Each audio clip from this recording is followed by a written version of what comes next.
L'objectif de Bouger Apprend maintenant, c'est vraiment de permettre la mise en place des 30 minutes d'activité physique quotidienne à l'école primaire, partout en France.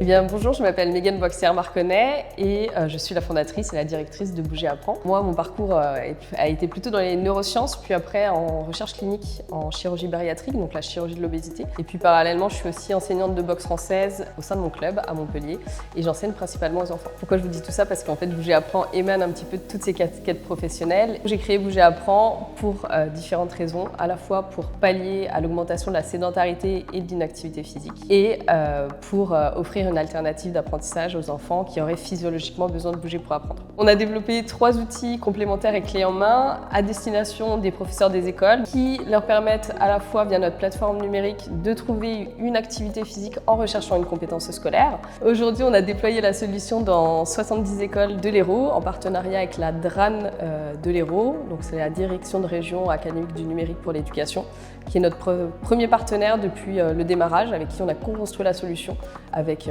le terrain aussi, grâce à des enseignants. Déjà, la métropole aujourd'hui m'a accompagnée sur l'hébergement, puisqu'aujourd'hui je suis hébergée à la Halle de l'Innovation, qui est quand même le lieu de l'innovation de Montpellier, ce qui me permet aussi d'avoir accès à plusieurs événements organisés par l'écosystème du BIC de Montpellier. Et puis au-delà de ça, j'ai été accompagnée, incubée dans différentes structures tout au long de mon parcours entrepreneurial.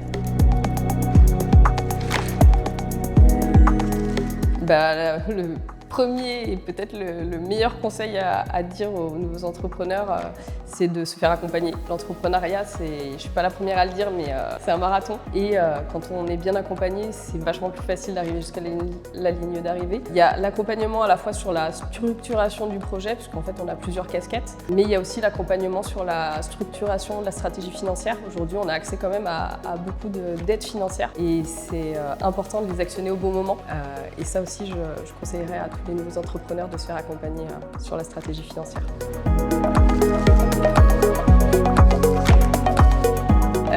Montpellier, pour moi, c'est ville de cœur. À la base, je suis bourguignonne, j'ai migré pour mes études et puis la qualité de vie ici m'y a fait rester. C'est le bleu quasiment tous les jours, température agréable, peu de pluie, je pratique pas mal la randonnée, le VTT et franchement, c'est hyper agréable.